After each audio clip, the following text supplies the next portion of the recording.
I gotta be honest with you. This whole situation does not feel like a normal early season storyline anymore. It feels bigger than that. Because when something small turns into something that keeps a driver out, and then suddenly nobody knows when he is coming back, that is when you start paying attention in a different way as a NASCAR fan. We have seen guys miss races before. It happens. But this feels different. This feels like one of those moments that can quietly shift the direction of an entire season, not just for one driver, but for a whole team that is supposed to be competing for wins every single weekend. And the craziest part? This did not explode all at once. It built up piece by piece until suddenly everyone in the garage and every fan watching realized something serious was going on. And now we are at a point where a major decision has been made, one that could define the next few weeks in a big way.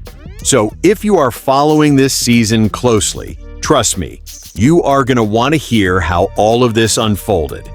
And hey, real quick, if you are a true NASCAR fan and you enjoy talking about this kind of stuff like we do here, go ahead and hit that like button, subscribe to the channel.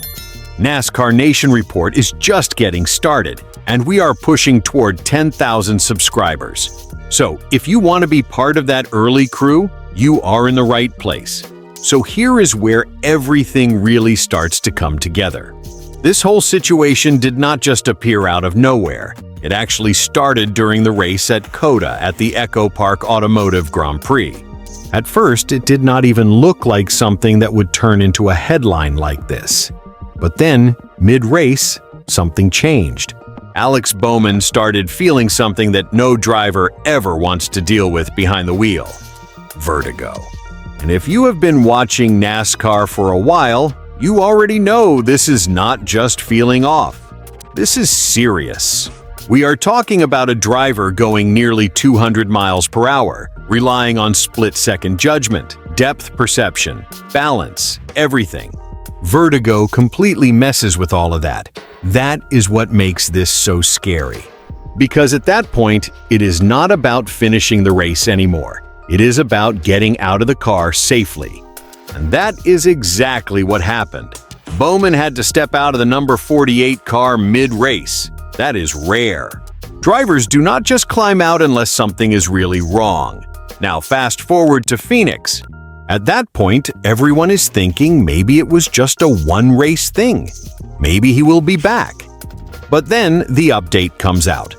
He is not medically cleared. That is when Hendrick Motorsports had to go into full scramble mode. They brought in Anthony Alfredo as a temporary replacement. And no disrespect to Alfredo at all. Stepping into a Cup car on short notice is one of the hardest things you can do in this sport. But the results showed exactly how tough that situation was. He finished in position 33. No rhythm, no real pace. The number 48 team just looked out of sync the whole weekend. And here is the bigger issue. It was not just a bad finish. There was still no clear timeline for Bowman's return. That is when the uncertainty really started to grow. Then everything went from uncertain to chaos. Because Hendrick Motorsports accidentally revealed the plan before they meant to. A press release went live, just normal race notes, nothing flashy. But buried inside it was one line that changed everything. Justin Allgaier will drive the number 48 Alley Chevrolet. Within minutes, the page was deleted. But it was too late. Fans had already seen it. Screenshots spread everywhere. Social media exploded. At that point, it was not a rumor anymore. It was basically confirmation waiting to happen. And not long after, Hendrick made it official. Justin Allgaier is stepping into the number 48 for Las Vegas. This is where it gets really interesting. Because this is not a random fill-in driver. Allgaier brings real experience with over 80 Cup Series starts. He also has a strong connection to Hendrick through JR Motorsports. This is someone they trust. And he is coming in with momentum, including a recent win in the Xfinity Series. So this decision is not just about filling a seat. It is about stabilizing a situation that is starting to feel shaky. And that is exactly what Hendrick needs right now. Because replacing a driver at Hendrick Motorsports is not simple. This is one of the top organizations in NASCAR. Every car is expected to compete at a high level. Allgaier's role is clear: keep the car clean, manage the race, avoid turning a bad day into a disaster. And at Las Vegas Motor Speedway, that matters. This track is all about long green flag runs, tire wear, and strategy. You need discipline. That is what Allgaier brings. Now let's talk about the biggest concern: Alex Bowman. The vertigo symptoms have not fully gone away. Hendrick has made it clear they are not going to rush him back, and that is the right decision. Because this is not just about performance anymore, this is about safety at nearly 200 miles per hour. You cannot take risks with something like this. This situation also affects the entire organization. Hendrick Motorsports is built to dominate. With drivers like Kyle Larson, Chase Elliott, and William Byron, this team expects to win. But now the number 48 car becomes a variable. Less consistency, less preparation, more pressure on the rest of the team. And in a season where every point matters, especially with the playoffs always in mind, this kind of instability can become a real problem. So now we are left with a big question. How long will Alex Bowman be out? Vertigo is not something you just push through. Until he is fully cleared, that seat remains open. This situation started as a mid-race issue. Now it has become a multi-week absence, a surprise replacement, a leaked announcement, and one of the biggest storylines in NASCAR right now. All eyes are on Las Vegas. Can Justin Allgaier steady the number 48 team?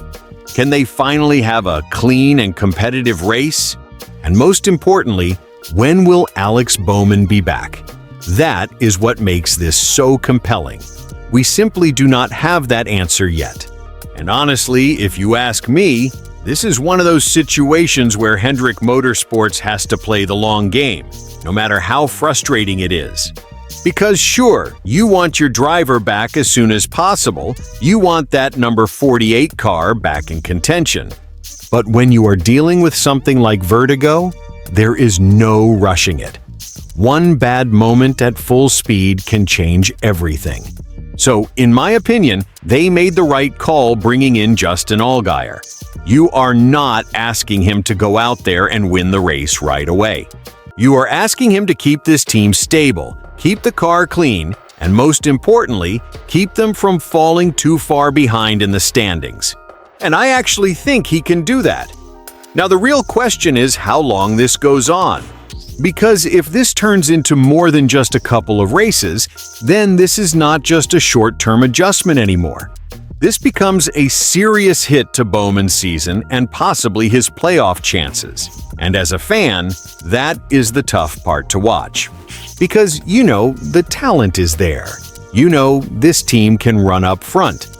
But right now, everything is on pause until he is 100% ready to come back. So yeah, this is far from over. And I think the next couple of weeks are going to tell us a lot about where this season is really headed for that number 48 team. If you are following this as closely as I am, drop your thoughts in the comments. How long do you think Bowman will be out? And what do you expect from Allgaier this weekend? And if you are new here, this is what we do. Real NASCAR talk, honest reactions, no fluff. Go ahead and like the video and subscribe to NASCAR Nation Report. We are a new channel chasing our first 10,000 subscribers. If you are a true fan, you are going to want to be part of this from the start.